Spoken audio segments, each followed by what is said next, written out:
സംസ്ഥാനത്തെ സ്കൂളുകളിൽ PM Shri board സ്ഥാപിക്കണമെന്ന പേരിൽ കോടികളുടെ ആനുകൂല്യം ലഭിക്കുന്ന കേന്ദ്ര സർക്കാർ പദ്ധതിയിൽ ചേരാനുള്ള തീരുമാനം വൈകുന്നതിന് കാരണം ഇടതുമുന്നണിയിലെ എതിർപ്പാണ്. PM ശ്രീ ബോർഡ് സ്കൂളിൽ വേണ്ടെന്ന് പറയുന്നത് CPI ആണ്. ഇതുമൂലം തീരുമാനം എടുക്കാൻ ഇടതുമുന്നണിക്ക് കഴിയുന്നില്ല. ഇതിനിടെ സർക്കാർ സർക്കുലറിൽ CPM സംഘടനയുടെ ലോഗോ എത്തിയതും ചർച്ചയാകുന്നു. വിദ്യാഭ്യാസ വകുപ്പിന്റെ സർക്കുലറിലാണ് അധ്യാപക സംഘടനയായ KSDAയുടെ ലോഗോ പതിച്ചത്.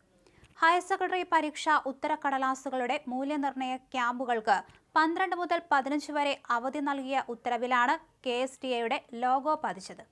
PM ശ്രീ സ്കൂൾ പദ്ധതി അംഗീകരിക്കാനുള്ള തീരുമാനം സർക്കാർ വീണ്ടും മാറ്റിവെച്ചതിനിടയിലാണ് സർക്കുലറിൽ ലോഗോ പതിച്ചത്. ഇതിനെതിരെ വിദ്യാഭ്യാസ മന്ത്രിയുടെ മുന്നിൽ പരാതിയെത്തിയിട്ടുണ്ട്. മന്ത്രി വി ശിവൻകുട്ടി എന്ത് നടപടിയെടുക്കുമെന്ന ചോദ്യമാണ് ഉയരുന്നത്. അതിനിടെ CPM സംസ്ഥാന സെക്രട്ടറി MV ഗോവിന്ദനാണോ പരീക്ഷാ ഉത്തരക്കടലാസുകളുടെ മൂല്യനിർണ്ണയ ക്യാമ്പുകൾക്ക് അവധി നൽകിയത് എന്ന തരത്തിലെ ചർച്ചയും സർക്കുലറിലെ CPM സംഘടന എംബ്ലം ഉയർത്തുന്നുണ്ട്. അങ്ങനെ വിവാദം പുതിയ തലത്തിൽ എത്തുകയാണ്. സാധാരണഗതിയിൽ സേ ടു നോ ഡ്രഗ്സ് ഉൾപ്പെടെയുള്ള സർക്കാരിന്റെ ക്യാമ്പയിനുകളാണ് സർക്കുലറുകളിൽ ഉൾപ്പെടുത്തുന്നത്. ഇത് ഒഴിവാക്കിയാണ് CPM സംഘടനയുടെ ലോഗോ പതിച്ചതും. ഇതിനെതിരെ പ്രതിഷേധം ശക്തമായിട്ടുണ്ട്. സർക്കാർ ക്യാമ്പയിൻ ഒഴിവാക്കി ഇടത് സംഘടനയുടെ ബ്രാൻഡിംഗ് നടത്താനുള്ള നീക്കത്തിനെതിരെ ദേശീയ അധ്യാപക പരിഷത്ത് സംസ്ഥാന general secretary T. Anoop Kumar വിദ്യാഭ്യാസ ഡയറക്ടർക്ക് പരാതി നൽകിയിട്ടുണ്ട്. ഇടതു സംഘടനകൾ പോലും ഈ സർക്കുലർ കണ്ട് ഞെട്ടിയിട്ടുണ്ട്. സർക്കുലറിൽ സംഘടനാ ലോഗോ വന്നതിൽ വിശദാന്വേഷണം വേണമെന്ന ആവശ്യം ശക്തമാണ്.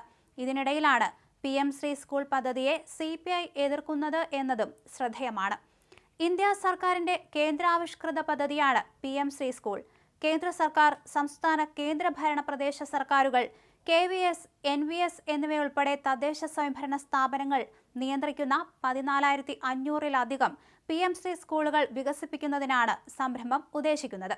PM ശ്രീ പദ്ധതി വഴി 332 സ്കൂളുകൾക്ക് 5 വർഷത്തേക്ക് കേന്ദ്രവിഹിതമായി 1,008 കോടി രൂപ ലഭിക്കും. അതേസമയം പദ്ധതി നടപ്പിലാക്കിയില്ലെങ്കിൽ 978.53 കോടി രൂപയുടെ നഷ്ടം സംസ്ഥാനം സഹിക്കേണ്ടി വരും. 2023-24 അധ്യയന വർഷം സമഗ്ര ശിക്ഷ കേരള അതായത് SSK-നുള്ള ഫണ്ടിൽ 187.78 കോടി രൂപ നഷ്ടമാകും.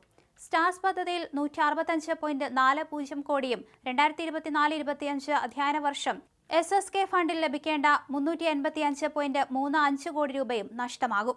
PM ശ്രീ ബ്രാൻഡിംഗിന്റെ പേരിൽ കേന്ദ്രം പണം വേണ്ടെന്ന് വയ്ക്കുന്ന സമയത്താണ് സർക്കാർ സർക്കുലറിൽ CPM സംഘടനയുടെ ബ്രാൻഡിംഗ് നടക്കുന്നത്.